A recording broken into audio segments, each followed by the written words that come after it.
Come on. All right, guys. Today we border pre-calculus. You excited?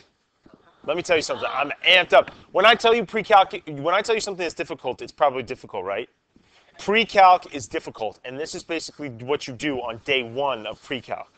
All right. So we got to solve higher degree polynomial equations. Notice a particular word. Find all the roots. Find all the roots. I'm going to show you a picture of this equation. So whip out your calculators if you have them, and let's plug this in and take a look at a picture. Guys, so here's what I did. All I did was type in the polynomial equation into the y equals screen. I'm going to hit the graph button. I want you to take a look at what it looks like. Check it out. Ooh, looks like an S-shaped curve. I'm going to draw a small sketch of that now. Guys, here's a picture of that graph, just a really quick sketch. I mean, like really quick. When it talks about the roots, let me circle them for you. For this particular graph, these are the roots. Okay? These are the real roots. But let's talk about for a minute what the definition of the word root means. A root is any number that when you sub it into the equation, makes the equation equal to 0. That's its definition. Okay? So it's a number that when you sub it into the equation, it makes the equation equal to 0. Now you could solve these types of problems, some of them, using your calculator and finding these points right here. But we're going to we're going to solve it by hand. Take a guess at what step 1 is. If the roots make it equal to 0 and you need to find the roots, what do you think step 1 is? Yes. Oh my God. And that's the theme for today. Step 1 for these problems. Every time you're asked for the roots, step 1, you take the equation, no matter how fancy schmancy it looks, with function notation, and you set it equal to 0. And then you're going to have to go about solving it.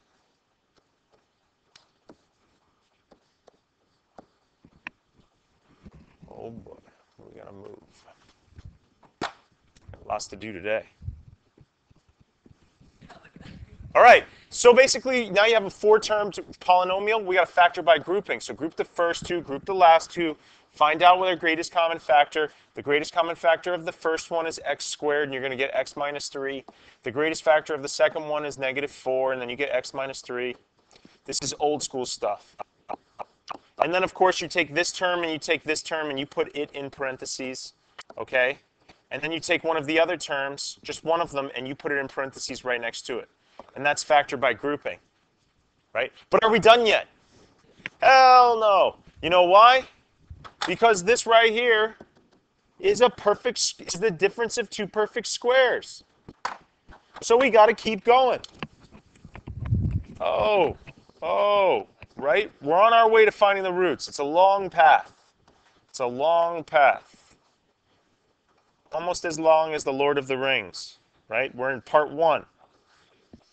We're in part 1, right? This is the fellowship. We just ended the fellowship of the ring right now. On to part 2, Return of the King. All right, guys.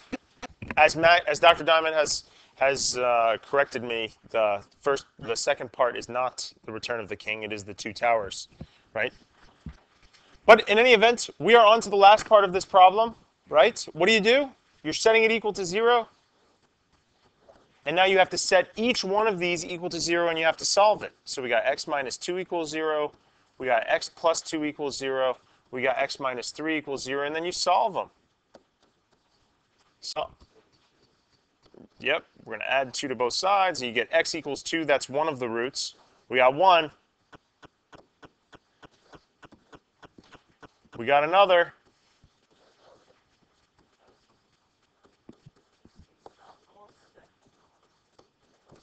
No. This is like 2 parts. I'm just saying I should have listed the other steps out. Maybe step 2 is in red. You know, I just did it because step 1 is the most important. Always set it equal to 0. Step 2 is factor. Okay? Step 3 is solve. If you want to do it like that. Are you okay with this? Any confusion? Good. On to question number 2. New problem. No, sketching it. We're not going to sketch this one. That was just for the first one. You know what step 1 is, as Ariella said? What is step 1? Set it equal to 0. Good. 0 equals x cubed minus 2x squared plus 9x minus 18.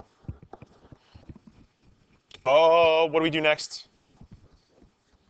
Group it up. Group it up.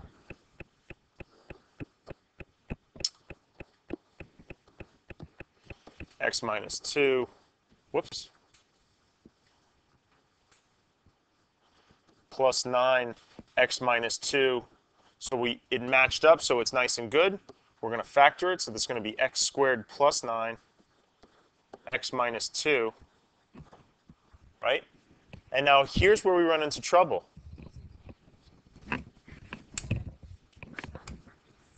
Yes, Brianna, amazing. You also maybe have one of an extra credit point for today. And from here on out, do you want to be Dr. Brianna or Dr. Lanza? No, Dr. Lanza. Dr. Lanza.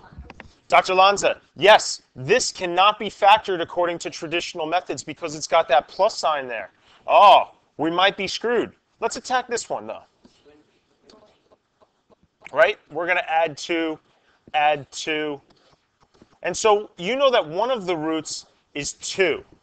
But what are the other roots? How do you factor something that's unfactorable?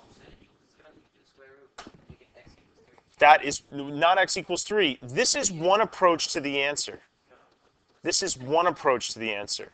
Now, this is my approach. Wayne, I'm glad you figured it out, too. This is not the one that's shown in the book. Okay? My approach would be, oh, you know what? I'm just going to subtract 9 from both sides. Get x squared equals negative 9. How do you get rid of the square? How do you get rid of the square? Square root both sides. But when you square root both sides, you got to do plus or minus. And that's what most people forget. And so that's the other root. But most people don't understand that way. So I'm going to show you another way of how to factor this side in about a minute. Dr. Julius, an excellent, excellent question. Dr. Julius says, but it doesn't touch the x-axis in 3 spots, so how can there be 3 roots, right? And that's one of the roots, right? The other 2 roots lie up over here because they're imaginary numbers. Remember, to have imaginary roots means not to touch. And also remember that what definition did I give you for what it means to be a root? A root doesn't mean that you touch. It means when you're subbed into the equation, you produce 0 at the end. Okay, so now let me show you something, right? Many people don't understand this aspect of solving. So I'm going to show you how to solve this a different way. So this is going to be an alternative. Hold on a minute. Here's the alternative approach to solving x squared plus 9 equals 0 if you didn't understand me subtracting 9 from both sides and then square rooting. What you could say to yourself is, well, self, I'm screwed. And then say, it's not all bad. Let's just figure out what we know about the problem. I know that a equals 1, b equals 0, and c equals 9. I also happen to know that whenever you want to solve quadratics, you could use my favorite equation. It's the one my mom used to sing to me every night. What was it?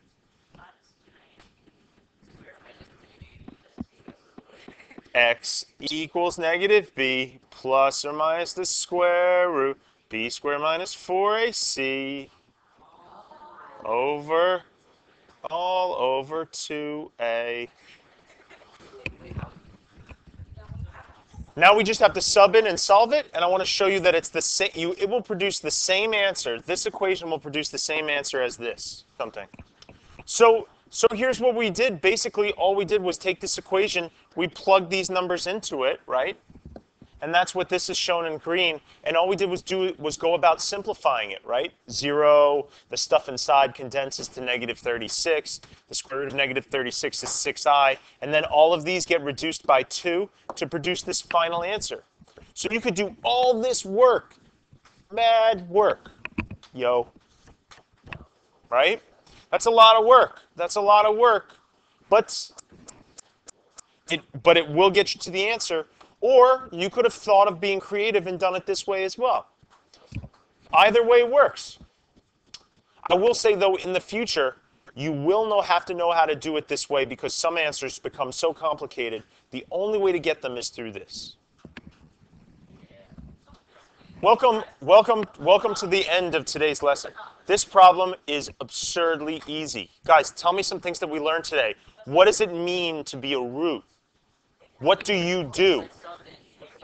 If you are a root, then when you get subbed in, you produce 0. So guess how you figure out if 2 is a root? You sub it in. You sub it in. And if when 2 is subbed in, it produces 0, then 2 is a root. Let's write that down. So I've tried to write this down in my own words, how I would say it. I hope you understand it. What I mean by this is the following. If you take 2 and you sub it into this equation, right, and I'm going to sub it in using function notation. So we're going to sub 2 into f of x. And everywhere you see an x, you're going to sub a 2. Then when you do this, it doesn't work. Let's see. 2 to the fourth is 16. 5 times 2 squared is 20. Oh, no, it worked. Right? What happened when we subbed 2 in? 0. Yes. Yes. It's a root.